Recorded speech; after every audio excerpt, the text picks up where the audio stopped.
प्यारे बच्चों नमस्कार। मैं अंजू भाटिया अपनी मैथ्स की क्लास में आपका स्वागत करती हूँ। बच्चों आज की क्लास भी हमारी इंटीग्रेशन की ही क्लास है, सेकंड क्लास है। आज हम वही छोटे छोटे बेसिक क्वेश्चन ही करेंगे और आपके डाउट्स को मैं क्लैरिफाई करूँगी। मेरा यही मानना है कि हम पहले थोड़ा समय बेसिक क्वेश्चंस पर लगाएं, इंटीग्रेशन की टेक्निक समझें और फिर उसके ऊपर हम बड़े बड़े आगे प्रोसेस और बिग क्वेश्चंस करेंगे। तो लेट अस स्टार्ट। आज की क्लास में हम इस फॉर्मूले पे ध्यान देंगे। ये फॉर्मूला क्या कहता है? ये कहता है कि अगर k कोई रियल नंबर है और हमें इंटीग्रल निकालना है k टाइम्स fx dx का, तो आपको बॉदर नहीं करना, k को बाहर ले आना है और fx dx का सिंपल इंटीग्रल करना है। हो सकता है ऐसे बोलने में थोड़ा सा आपको ये मजा ना आ रहा हो, समझ ना आ रहा हो। मैं एक एग्जांपल लेकर दिखाती हूँ। मैं एक क्वेश्चन लिख रही हूँ, इंटीग्रल 7x dx। तो अब आप इसको कंपेयर करें इस फॉर्मूले से, k fx dx। तो k की जगह क्या है? 7 और fx की जगह x dx। सिंपल क्वेश्चन लग रहा है।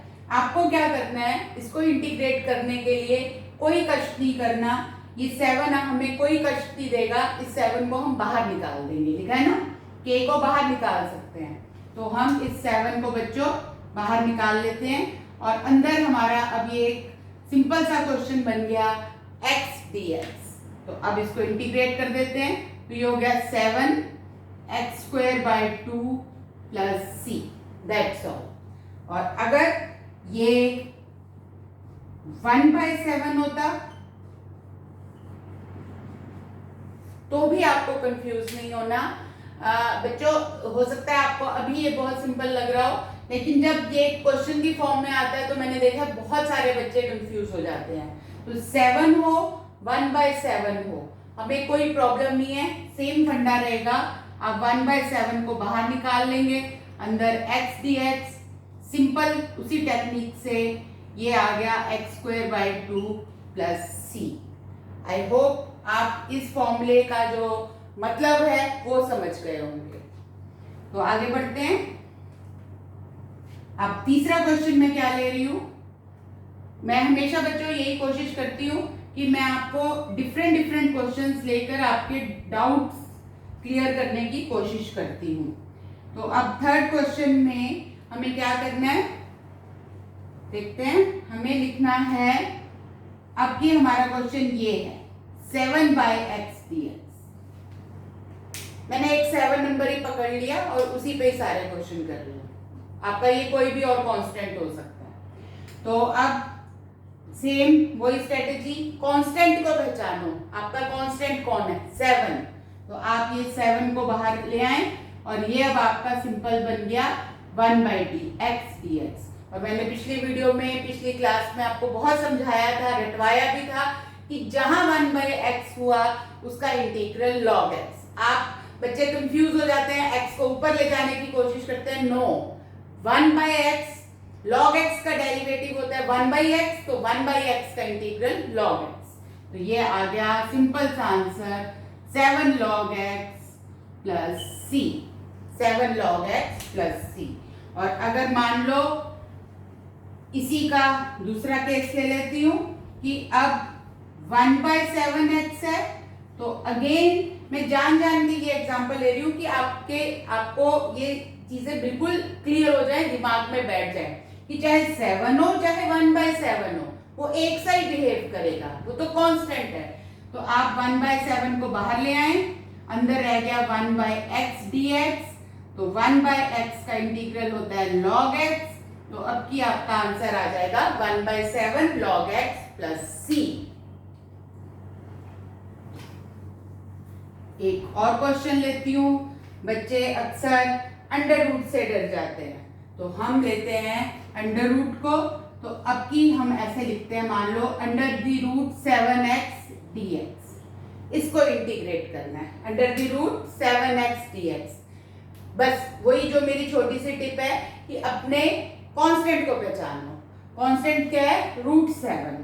हम इसको एक्चुअली ऐसे भी तो लिख सकते हैं, √7 √x dx। क्या प्रॉब्लम है, ऐसे लिखा जा सकता है। तो हमारा जो कांस्टेंट है बच्चों वो √7 हो गया और अंदर आ गया √x dx। तो अब आपको क्या करना है, उसी तरीके से इंटीग्रेट करना है जैसा हमने सीख चुके हैं पिछली क्लास में। हम √x को हम x की हाफ समझ सकते हैं, तो इसका इंटीग्रल हो गया x की half plus 1 upon half plus 1 plus c। तो हमारा आंसर आ गया √7 x की 3/2।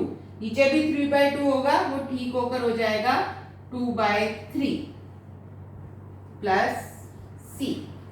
आई होप आपको ये समझ आ गया। तो ये हमने सीखा बच्चों कि जब कांस्टेंट होता है तो हम उसको कैसे डील करते हैं। अब हम सीखते हैं बच्चों कि जब दो फंक्शन प्लस या माइनस में होते हैं तो उनका इंटीग्रल कैसे निकाला जाता है। मैं ये समझाना चाह रही हूँ आपको, मैं अभी बताती हूँ। मैं आपको ये कहना चाह रही हूँ कि जब हमारे पास दो function f(x) plus gx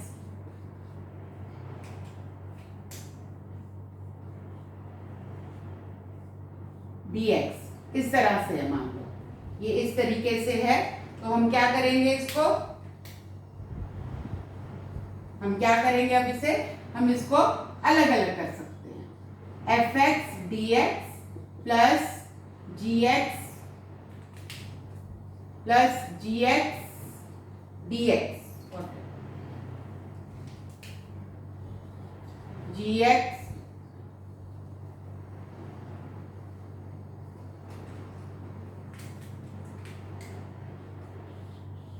gx dx दोनों को हमने अलग अलग कर दिया, ठीक है, प्लस बीच में, और हमने इनको अलग अलग कर दिया। तो बच्चों आप इसको इस तरीके से समझ सकते हैं। अब हम आगे बढ़ते हैं, इस पे एक एग्जांपल लेते हैं और इसको समझने की कोशिश करते हैं। मान लीजिए हमारा क्वेश्चन है कुछ ऐसा, 3x² प्लस 4x³ dx। ये अब मैं आपको इस फॉर्मूले की एप्लीकेशन बता रही हूँ। तो इसके हिसाब से अब क्या होना चाहिए, हम इसको दो भागों में बांट सकते हैं, 3x² dx और 4x³ dx। ओके, और अब आप इसका इंटीग्रल लिख दें। 3 बाहर आ गया, ये आपको शो करने की जरूरत नहीं है, आप समझ सकते हैं। ये स्टेप को इस तरह से आप अपने दिमाग में कर सकते हैं। 3 बाहर आ गया और x² का इंटीग्रल हो गया x³/3 प्लस इसी तरह से 4 बाहर आ गया और x³ का इंटीग्रल हो गया x⁴/4 प्लस c। 3 से 3 कट गया, 4 से 4, तो हमारा फाइनल आंसर हो गया x³ plus x⁴ plus c। Simple है, इंटीग्रेशन तो आपको आती है, सिर्फ मैंने आपको ये सिखाया कि यहाँ अगर बीच में प्लस या माइनस हो, अगर ये माइनस होता तो यहाँ पे बीच में माइनस आ जाता। मतलब हम अलग अलग करके इंटीग्रेट कर सकते हैं। हमें ये समझ लेना है कि जब दो फंक्शन जुड़े हुए हों, 2 या 2 से ज्यादा, तो हम उनको अलग अलग कर कर इंटीग्रेट कर सकते हैं, कोई उसमें प्रॉब्लम नहीं है। सिमिलरली मैं एक और एग्जांपल ले रही हूँ, जैसे ये है। अब की आपको इंटीग्रेट करना है बच्चों x की 3/2 plus 2e⁻x minus 1/x dx।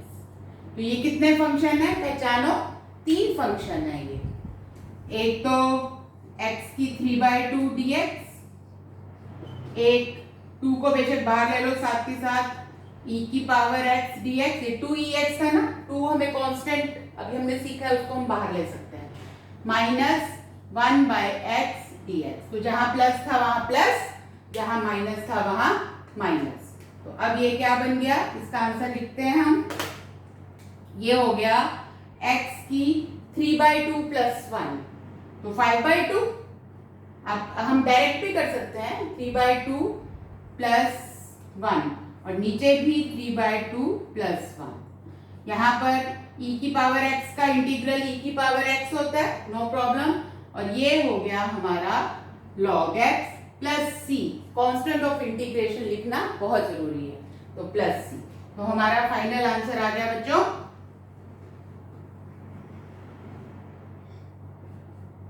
x की 5/2, नीचे भी 5/2, वो ठीक उल्टा होकर हो जाएगा 2/5 प्लस 2e की power x minus log x plus c।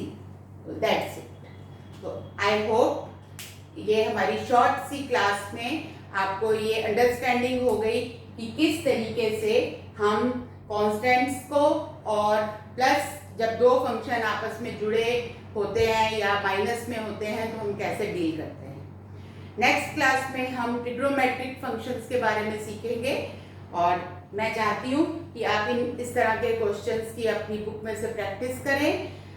NCERT book में 7.1 में आपको ढेरों क्वेश्चन मिल जाएंगे, आप उनका अभ्यास करें और हम मिलते हैं अपनी नेक्स्ट क्लास में। Thank you.